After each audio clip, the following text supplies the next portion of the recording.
Cockroach Janata party ഒരു പ്രതിഷേധമായിട്ട് അല്ലെങ്കിൽ ഒരു ആക്ഷേപഹാസ്യമായിട്ടൊക്കെ തുടങ്ങിയതാണ്. പക്ഷേ ലോകം മുഴുവനും അറിയപ്പെടുന്ന ഒരു സംഘടനയായി മാറി, അല്ലെങ്കിൽ ഒരു ഓൺലൈൻ പ്ലാറ്റ്ഫോമായി മാറി കോക്രോച്ച് ജനതാ പാർട്ടി. അതും ഏതാനും ചില ദിവസങ്ങൾ കൊണ്ട് മാത്രം.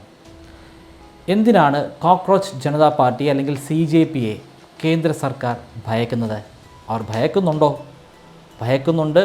അതിൻ്റെ പിന്നിൽ കാതലായിട്ടുള്ള ചില കാരണങ്ങളുമുണ്ട്. എന്താണ് CJP? എന്തിനാണ് ഭയക്കുന്നത്? അവർക്ക് ഈ സർക്കാരിനെ തന്നെ അട്ടിമറിക്കാനുള്ള എന്തെങ്കിലും ശേഷിയുണ്ടോ, അല്ലെങ്കിൽ ഭാവിയിൽ അത്തരത്തിലുള്ള ശേഷി ഉണ്ടാകുമോ? നമുക്ക് വളരെ വിശദമായി ഒന്ന് അനലൈസ് ചെയ്യാം. ഈ വീഡിയോയ്ക്ക് വേണ്ടി ഞാൻ ഉപയോഗിച്ചിട്ടുള്ള സകല റെഫറൻസുകളും ഡിസ്ക്രിപ്ഷനിൽ ഞാൻ കൊടുക്കുന്നുണ്ട്. ചിലതൊക്കെ സ്ക്രീൻഷോട്ട് എടുത്തിട്ട് വീഡിയോയ്ക്കിടയിൽ കാണിക്കാനും ഞാൻ ശ്രമിക്കാം. കോക്രോച്ചിന് എൻ്റെ നാട്ടിൽ പറയുന്നത് പാറ്റ എന്നാണ്. എന്നാൽ കേരളത്തിലെ മറ്റ് പല സ്ഥലങ്ങളിലും ഇതിന് കൂറ എന്ന് പറയും. എങ്ങനെയാണ് ഈ CJP അല്ലെങ്കിൽ കോക്രോച്ച് ജനതാ പാർട്ടി ഉണ്ടായത്? അതിൻ്റെ പിന്നിലുള്ള കാരണം നമ്മുടെ ചീഫ് ജസ്റ്റിസായ സൂര്യകാന്താണ്. അദ്ദേഹം ഒരു ഹിയറിങ്ങിനിടയിൽ അറിയാതെ പറഞ്ഞുപോയി. അറിയാതാണോ അറിഞ്ഞുകൊണ്ടാണോ എന്നറിയില്ല, അദ്ദേഹം തെറ്റ് തിരുത്തി. പക്ഷേ അദ്ദേഹത്തിൻ്റെ വായിൽ നിന്ന് വന്ന ചില വാക്കുകളുണ്ട്. നമ്മുടെ നാടിൻ്റെ ക്ഷാപം തന്നെ ഇവിടെ തൊഴിലില്ലാതെ സോഷ്യൽ മീഡിയയിലൊക്കെ ഇങ്ങനെ കറങ്ങി നടക്കുന്ന ആളുകളാണെന്ന് അദ്ദേഹം അഭിപ്രായപ്പെട്ടു. നമ്മുടെ സിസ്റ്റത്തിൽ തന്നെ കാർന്നു തിന്നുന്ന, നശിപ്പിക്കുന്ന പാറ്റകളെ പോലെയാണ് ഇവറ്റകളെന്ന് അദ്ദേഹം അഭിപ്രായപ്പെട്ടു. ഇത് മണിക്കൂറുകൾ കൊണ്ട് തന്നെ ശരിക്കും വൈറലായി. ഒരു നെഗറ്റീവായിട്ടുള്ള രീതിയിലാണ് വൈറലാകുന്നത്. ആളുകളിൽ വലിയ പ്രതിഷേധമുണ്ടായി. ഇത് ഇന്ത്യയാണ്. ഇന്ത്യയിൽ ഏറ്റവും കൂടുതലുള്ളത് തൊഴിലില്ലാത്ത യുവജനങ്ങളാണ്, അല്ലെങ്കിൽ സ്റ്റേബിളായിട്ടുള്ള ഒരു വരുമാനമില്ലാത്ത യുവജനങ്ങളാണ്.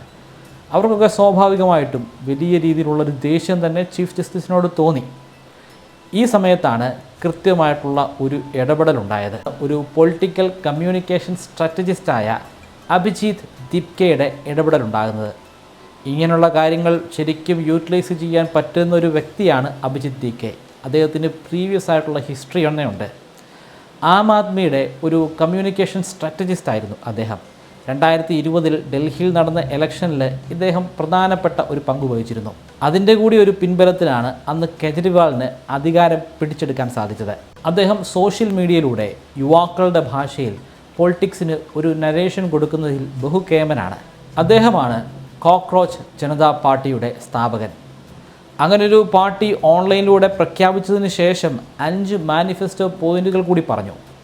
ഇതിനോട് യോജിപ്പുള്ള ആർക്കും ഗൂഗിൾ ഫോം വഴി അദ്ദേഹത്തിൻ്റെ സംഘടനയിൽ ജോയിൻ ചെയ്യാം. വെറും 48 മണിക്കൂർ കൊണ്ട് 40,000 ആളുകളാണ് ഗൂഗിൾ ഫോമിലൂടെ അദ്ദേഹത്തിൻ്റെ സംഘടനയുടെ ഭാഗമായി മാറിയത്. ഈ സമയമായപ്പോഴേക്കും നമ്മുടെ ചീഫ് ജസ്റ്റിസ് ഇതെല്ലാം തിരുത്തി. അദ്ദേഹം പറഞ്ഞു, ഞാൻ യുവാക്കളെ അല്ല ഉദ്ദേശിച്ചത്, മറിച്ച് ഫേക്ക് ഡിഗ്രി സർട്ടിഫിക്കറ്റുമായിട്ട് സോഷ്യൽ മീഡിയയിലൊക്കെ അലഞ്ഞു തിരിഞ്ഞ് നടക്കുന്ന യുവാക്കളെയാണെന്ന് അദ്ദേഹം പറഞ്ഞു. പക്ഷേ അപ്പോഴേക്കും കാര്യങ്ങളൊക്കെ കൈവിട്ടു പോയിട്ടുണ്ടായിരുന്നു. 72 മണിക്കൂറുകൾ പിന്നിട്ടപ്പോഴേക്കും കോക്രോച്ച് ജനതാ പാർട്ടിയുടെ ഇൻസ്റ്റാഗ്രാമിലെ ഫോളോവേഴ്സിൻ്റെ എണ്ണം 30 ലക്ഷം പിന്നിട്ടിരുന്നു. പിന്നീട് അത് 10 ലക്ഷമായി മാറാൻ അധികം സമയമൊന്നും കാത്തിരിക്കേണ്ടി വന്നില്ല. പൊതുജനത്തിൻ്റെ വലിയ അട്രാക്ഷൻ ഇത് നേടിയെടുക്കുന്നു എന്ന് ബോധ്യപ്പെട്ട ചില ഓപ്പോസിഷൻ പാർട്ടിയിലെ MLA-മാരും MP-മാരും ഒക്കെ ഇവർക്ക് ഐക്യദാർഢ്യം പ്രഖ്യാപിച്ചു. മെയ് 21 ആയപ്പോഴേക്കും ഇൻസ്റ്റാഗ്രാമിലെ ഫോളോവേഴ്സിൻ്റെ എണ്ണം 15 ലക്ഷം കഴിഞ്ഞിരുന്നു. പിന്നീട് വളരെ അനായാസമായി ഏറ്റവും കൂടുതൽ ഫോളോവേഴ്സ് ഉണ്ടായിരുന്ന ഇന്ത്യയിലെ പ്രധാനപ്പെട്ട 2 പാർട്ടികളായിട്ടുള്ള BJPയെയും ഇന്ത്യൻ നാഷണൽ കോൺഗ്രസിനെയും അവർ മറികടന്നു. ഇതിൻ്റെ പിന്നാലെ കേന്ദ്ര സർക്കാർ CJPയുടെ ഒഫീഷ്യൽ X അക്കൗണ്ട് വിത്ത്ഹെൽഡ് ചെയ്തു. X അക്കൗണ്ട് എന്ന് പറയുന്നത് പഴയ ട്വിറ്റർ അക്കൗണ്ടാണ്. വിത്ത്ഹെൽഡ് ചെയ്തതോടുകൂടി CJP മറ്റൊരു ബാക്കപ്പ് X അക്കൗണ്ട് കൂടെ ഉണ്ടാക്കി. ആ X അക്കൗണ്ടിലൂടെ കേന്ദ്ര സർക്കാരിൻ്റെ വിത്ത്ഹെൽഡ് പ്രോസസ്സിനെ നന്നായി ഇവരൊന്ന് ട്രോളി. ഇതിനുശേഷം CJPയിലെ പ്രതിനിധികളെ നമുക്ക് നമ്മുടെ രാജ്യത്തിൻ്റെ വിവിധ മേഖലകളിൽ നേരിട്ട് കാണാൻ കഴിഞ്ഞു. അതായത് ഓൺലൈനും കഴിഞ്ഞ് അവർ ശരിക്കും ഫിസിക്കലി പല സ്ഥലങ്ങളിലും പ്രത്യക്ഷപ്പെട്ടു തുടങ്ങി. പലരും ധരിച്ചിരിക്കുന്നത് കോക്രോച്ചിനോട് സാമ്യമുള്ള കോസ്റ്റ്യൂംസാണ്. അതിനുശേഷം പല രീതിയിൽ ഇവരുടെ പ്രതിഷേധങ്ങൾ അറിയിച്ചു. കുറച്ചാളുകളൊക്കെ യമുന നദിയുടെ തീരത്തുണ്ടായിരുന്ന പല വേസ്റ്റുകളും നീക്കം ചെയ്തിട്ടാണ് പ്രതിഷേധം അറിയിച്ചത്. കൂടാതെ ഹരിയാന, ബീഹാർ, വെസ്റ്റ് ബംഗാൾ മേഖലകളിലൊക്കെ പ്രകടനങ്ങൾ നടന്നു. പ്രശസ്ത ആക്ടിവിസ്റ്റും വക്കീലുമായ പ്രശാന്ത് ഭൂഷൺ ഇവരോട് 2 ക്യാമ്പയിനുകൾ നടത്താൻ ആവശ്യപ്പെട്ടു. ഒന്ന്, രാജ്യത്ത് ഇപ്പോൾ നേരിട്ടുകൊണ്ടിരിക്കുന്ന ഒരു പ്രധാനപ്പെട്ട വെല്ലുവിളിയായ നീറ്റ് എക്സാമിൻ്റെ ക്വസ്റ്റ്യൻ ചോരലാണ്. അതിനെതിരെ ഒരു ക്യാമ്പയിൻ തുടങ്ങണം. രണ്ടാമത്തത്, റൈറ്റ് ടു എംപ്ലോയ്മെൻറ്റിന് വേണ്ടി പരിശ്രമിക്കണം.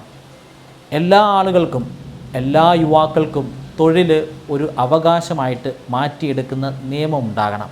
അതിനു വേണ്ടിയിട്ടുള്ള സമരങ്ങൾ തുടങ്ങണം. ഈ വീഡിയോ ഞാൻ റെക്കോർഡ് ചെയ്യുന്നതിന് തൊട്ട് മുമ്പ് വരെ 35 ലക്ഷം ആളുകളാണ് CJPയിൽ രജിസ്റ്റർ ചെയ്തിരിക്കുന്നത്.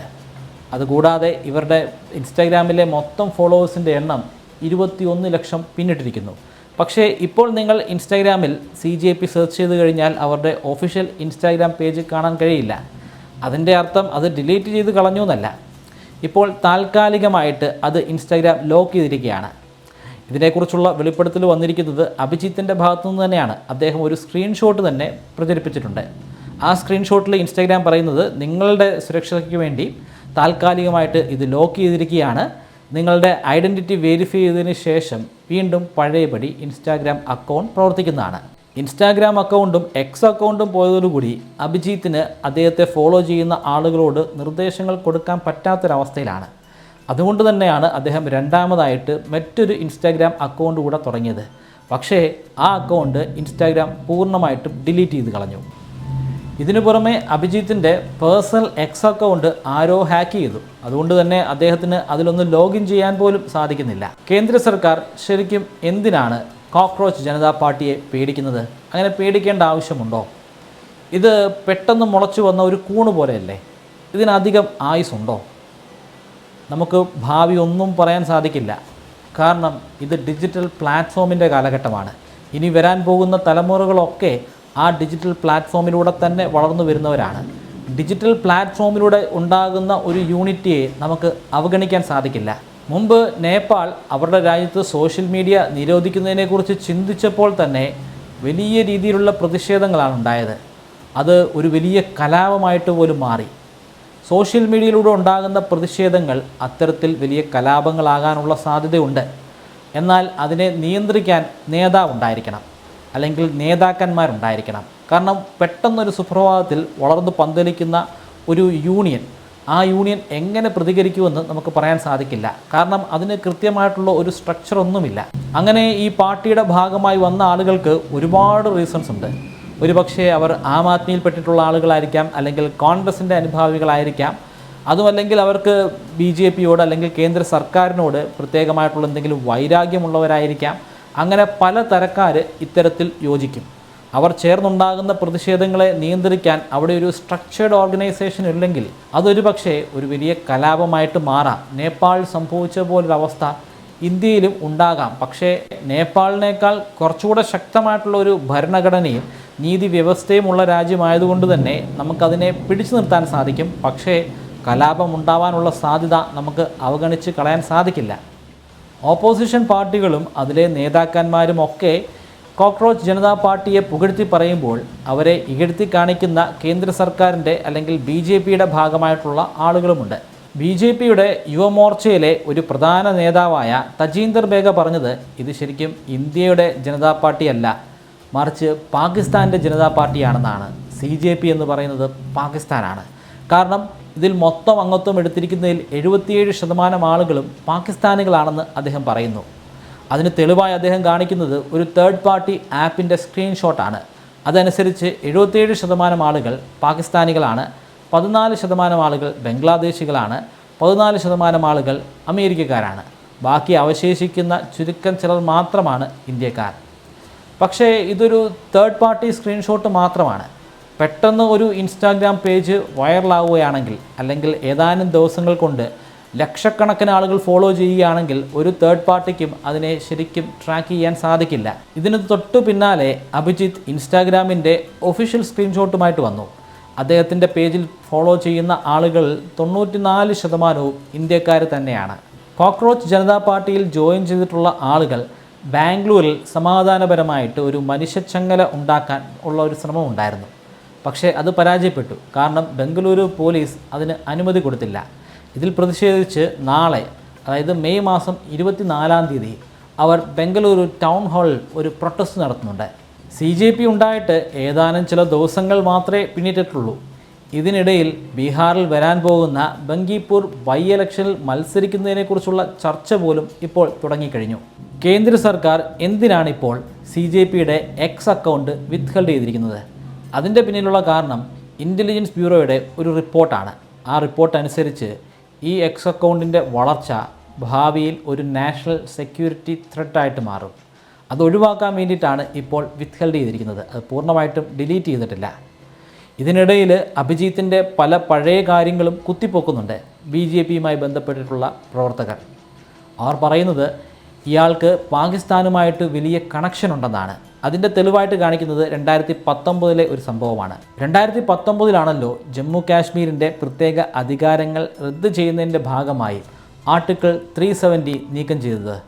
അതിൽ പ്രതിഷേധിച്ച് അഭിജിത്ത് ആ കാലഘട്ടത്തിൽ വലിയ ക്യാമ്പയിനുകളൊക്കെ നടത്തിയിരുന്നു. അത് മുൻനിർത്തിയിട്ടാണ് അദ്ദേഹത്തിന് ISI ആയിട്ട് ബന്ധമുണ്ടെന്നും അതുപോലെ പാകിസ്ഥാനാണ് ശരിക്കും CJPയുടെ പിന്നിൽ പ്രവർത്തിക്കുന്ന ബാക്ക് ബോൺ എന്നും പലരും അഭിപ്രായപ്പെടുന്നത്. CJPയുടെ ഭാവി എന്താണെന്ന് പ്രവചിക്കാൻ നമ്മളെക്കൊണ്ട് സാധിക്കത്തേയില്ല. ഇപ്പോൾ ഒരുപാട് ആളുകൾ അവരുടെ പിന്നിൽ അണിനിരക്കുന്നുണ്ട്. അതൊരു വലിയ പ്രതിഷേധമായി മാറുമോ എന്ന് ചോദിച്ചാൽ അതിനുള്ള സാധ്യത നമുക്ക് എഴുതിത്തള്ളാൻ സാധിക്കത്തില്ല. അത് കേന്ദ്ര സർക്കാരിനെ മലർത്തി അടിക്കുമോ എന്ന് ചോദിച്ചാൽ അതിനുമുള്ള ഉത്തരം നമ്മുടെ മുമ്പിലില്ല. കാരണം ഇതൊക്കെ മാറിക്കൊണ്ടിരിക്കുന്ന കാലഘട്ടമാണ്. സോഷ്യൽ മീഡിയയിലൂടെ, ഡിജിറ്റൽ പ്ലാറ്റ്ഫോമിലൂടെയൊക്കെ പല രീതിയിലുള്ള ക്യാമ്പയിനുകൾ നടക്കുന്ന കാലഘട്ടമാണ്. ഈ കാലഘട്ടത്തിൽ എന്തും സംഭവിക്കാം. അത് ഒരിക്കലും ഒരു വലിയ കലാപമോ അല്ലെങ്കിൽ കലാപ ആഹ്വാനമോ ആയി മാറാൻ പാടില്ല. ഉറപ്പായിട്ടും പ്രതിഷേധങ്ങൾ നടക്കണം. ഇതൊരു ജനാധിപത്യ രാജ്യമാണ്. ജനാധിപത്യത്തിൻ്റെ ഒരു ഭാഗമാണ് പ്രതിഷേധം. തെറ്റായിട്ടുള്ള ഓരോ കാര്യങ്ങൾക്കെതിരെയും പ്രത്യേകമായിട്ടുള്ള പ്രതിഷേധങ്ങൾ ഉണ്ടായിരിക്കണം. അൺഎംപ്ലോയ്മെൻറ്റ് റേറ്റ് കൂടിക്കൊണ്ടിരിക്കുന്നത് പ്രതിഷേധിക്കേണ്ട കാര്യം തന്നെയാണ്. നിലവിൽ പെട്രോളിനും ഡീസലിനും ഒക്കെ ഉണ്ടായിക്കൊണ്ടിരിക്കുന്ന വിലവർധനവിനെതിരെ പ്രതിഷേധങ്ങൾ ഉണ്ടാകണം. വിലവർധനവിന് പിന്നിലുള്ള കാരണം അത് ഇന്ത്യയുടെ എന്തെങ്കിലും കെടുകാര്യവസ്ഥയല്ലെന്ന് നമുക്കറിയാം. അതിൻ്റെ പിന്നിൽ ഇൻ്റർനാഷണൽ ആയിട്ടുള്ള കാരണങ്ങളുണ്ട്. പക്ഷേ എങ്കിൽ പോലും ഇവിടെ സമാധാനപരമായിട്ടുള്ള പ്രതിഷേധങ്ങൾ ഉണ്ടായിരിക്കണം. എങ്കിൽ മാത്രമേ ഓരോ തവണ വില കൂട്ടുമ്പോഴും ജനങ്ങളെ കേന്ദ്ര സർക്കാരും സംസ്ഥാന സർക്കാരും ഒക്കെ ഭയക്കേണ്ടത്. അത് കാതലായിട്ടുള്ളൊരു കാരണങ്ങൾ കൊണ്ടുകൂടിയാണെങ്കിൽ പോലും പ്രതിഷേധം ഉണ്ടാകാമെന്നുള്ള ഒരു തോന്നൽ സർക്കാരിനുണ്ടായിരിക്കണം. അത് എപ്പോഴും ഒരു ജനാധിപത്യ രാജ്യത്തിൻ്റെ ആവശ്യം കൂടിയാണ്. കോക്രോച്ച് ജനതാ പാർട്ടിയെക്കുറിച്ചുള്ള നിങ്ങളുടെ അഭിപ്രായം എന്താണ്? ഇതിന് കേന്ദ്ര സർക്കാരിനെ തന്നെ മലർത്തിയടിക്കാനുള്ള ശേഷിയുണ്ടോ? അല്ലെങ്കിൽ പുതുമഴയിൽ ഉണ്ടായി വന്ന ഒരു കൂണ് പോലെയാണോ ഈ പാർട്ടി? ഇത് എപ്പോൾ വേണമെങ്കിലും തകർന്ന് ഇല്ലാതെയാകുമോ? ചാമ്പലായി മാറുമോ? അഭിപ്രായങ്ങൾ രേഖപ്പെടുത്തുക. നിങ്ങൾക്ക് ഞാനൊരു 25 മെമ്മറി ട്രിക്കുകൾ പറഞ്ഞുതരാം. ആ മെമ്മറി ട്രിക്കുകൾ ഉപയോഗിച്ച് എത്ര കടുകട്ടിയായിട്ടുള്ള വിഷയങ്ങളും വളരെ ഈസി ആയിട്ട് പഠിക്കാനും ദീർഘനാളത്തേക്ക് നിങ്ങളുടെ ഓർമ്മശക്തിയിൽ സൂക്ഷിച്ചു വയ്ക്കാനും സാധിക്കും. ഈ 25 മെമ്മറി ട്രിക്കുകൾ ഒരു കോഴ്സിൻ്റെ രൂപത്തിൽ ബ്രൈറ്റ് കേരളൈറ്റിൻ്റെ വെബ്സൈറ്റിലും അതുപോലെ മൊബൈൽ ആപ്ലിക്കേഷനിലും ഇപ്പോൾ ലഭ്യമാണ്. 3000 രൂപയാണ് ഈ കോഴ്സിൻ്റെ റേറ്റ്. എന്നാൽ നിങ്ങൾ ഇപ്പോൾ രജിസ്റ്റർ ചെയ്യുകയാണെങ്കിൽ 20% ഡിസ്കൗണ്ട് ലഭിക്കുന്നതാണ്. അതിനുവേണ്ടി സ്ക്രീനിൽ കാണുന്നത് പോലെ മെമ്മറി 20 എന്ന പ്രോമോ കോഡ് ഉപയോഗിക്കുക. ഡിസ്ക്രിപ്ഷനിലും ഫസ്റ്റ് കമൻറ്റിലും ഞാൻ ലിങ്ക് കൊടുക്കുന്നുണ്ട്. താല്പര്യമുള്ളവർ ഇപ്പോൾ തന്നെ രജിസ്റ്റർ ചെയ്യുക.